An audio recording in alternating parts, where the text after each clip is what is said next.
ایک بدماش نے کہا تھا، یہ ان کا مفکر ہی ہے ایک، اس نے کہا تھا مسلمانوں سے 4 چیزیں مٹا دو تو مسلمانوں کا وجود ختم ہو جائے گا۔ 4 چیزیں جب تک ان کے اندر ہیں یہ کبھی مٹ نہیں سکتے۔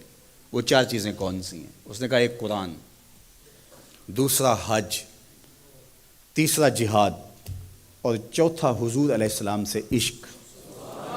یہ 4 چیزیں اگر مسلمانوں سے ختم کر دی جائیں تو ان کا وجود توڑ کے رکھ دیا جائے گا۔ یہ بکھر بھی جاتے ہیں، یہ 4 چیزیں ان کو پھر کھڑا کر دیتی۔ تو قرآن مجید غیر متبدل ایک پیغام حق ہے اور اس کی زیر زبر بھی نہیں بدل سکتی۔ یہاں چچینیا میں اور ان ریاستوں کے اندر جب قرآن مجید چھین لیا گیا اور مدارس بند کر دیے گئے، مسجدوں کو تالا لگا دیا گیا، اور جو سبزی بھی بیچتے تھے وہ سبزی بھی دیتے تھے، قرآن کی آیتیں بھی سکھاتے تھے۔ گھر کے اندر ماں جو ہے وہ کپڑے بھی سیتی تھی اور ساتھ بچے کو بیٹھ کے قرآن مجید حفظ بھی کرواتی تھی۔ تو قرآن مجید ختم نہیں ہونے والا، اور اللہ نے آج بھی، یہ امت کے عروج کا زمانہ نہیں ہے، یہ امت کے زوال کا دور ہے۔ ہر گلی میں، ہر بستی میں، ہر محلے میں حافظ قرآن ہے۔ یہ امت کے زوال کے زمانے کی کہانی ہے، اور جب امت عروج پہ ہوگی پھر کیا عالم ہوتا ہوگا۔ قرآن اس امت کی زندگی ہے، اس امت کی حیات ہے۔ لادینی قوتیں یہ سمجھتی ہیں کہ قرآن کو ان سے چھین لیا جائے۔ میں کہتا ہوں تم میں جرأت ہے تو قرآن کے چیلنج کو قبول کرو۔ قرآن نے کہا ان کنتم فی ریب مما نزلنا علی عبدنا فاتوا بسورۃ من مثلہ۔ قرآن کی مثل ایک کی صورت لا کے دکھاؤ۔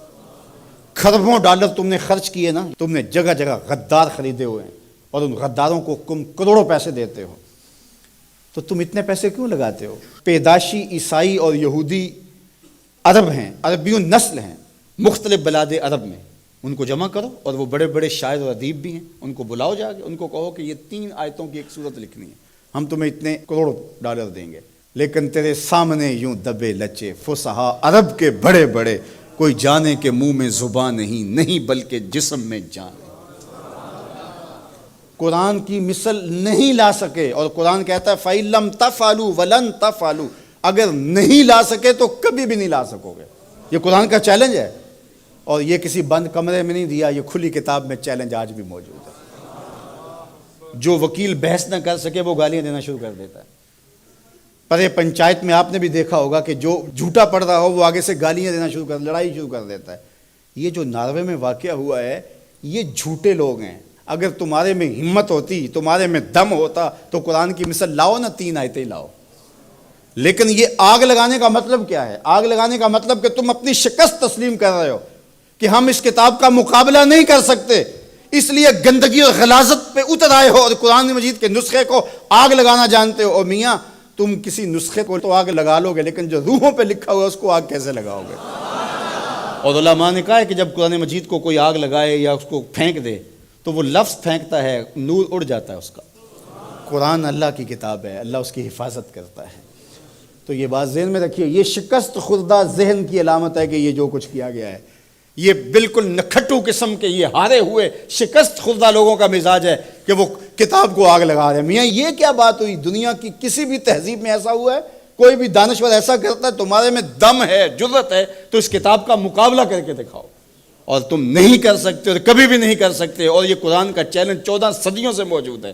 بڑے بڑے اہل سخن اس زمانے میں تھے جن کے سخن کا طوطی بولتا تھا، اور جو قادر الکلام شاعر اور ادیب اور فلسفی جو ہے وہ فصحا کہلاتے تھے، لیکن قرآن کا مثل وہ بھی نہیں لا سکے۔ تم کس کھیت کی مولی ہو؟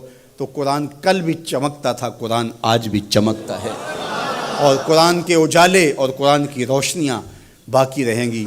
تو صاحب یہ بات ذہن میں رکھیے کہ اس کتاب سے ہمیں زندگی ملے گی، کتاب سے کبھی بھی دور نہ ہونا۔ چاہے 2 رکوع روزانہ قرآن مجید کی تلاوت معمول زندگی بنا لو، تمہارا کوئی دن قرآن کی تلاوت کے بغیر نہ گزرے۔ قرآن دن کے اجالوں میں اور رات کی تنہائیوں میں پڑھو، قرآن کے ساتھ جڑ جاؤ۔ یہ کتاب زندہ ہے، بلکہ اقبال نے تو کیا خوب بات کہی کہ فاش گوئیں مانچ در دل مزمرست، این کتاب نیز چیزیں دیگر است۔ اقبال کہتا ہے میں کھل کے نہ کہہ دوں جو میرے سینے میں چھپا ہے، یہ کتاب نہیں، یہ کوئی اور ہی شے ہے۔ یہ اللہ کی وہ لٹکتی ہوئی رسی ہے جس کا ایک سرا تمہارے ہاتھ میں ہے، دوسرا سرا اللہ کے دست قدرت میں ہے۔ اس کتاب سے جڑ جاؤ۔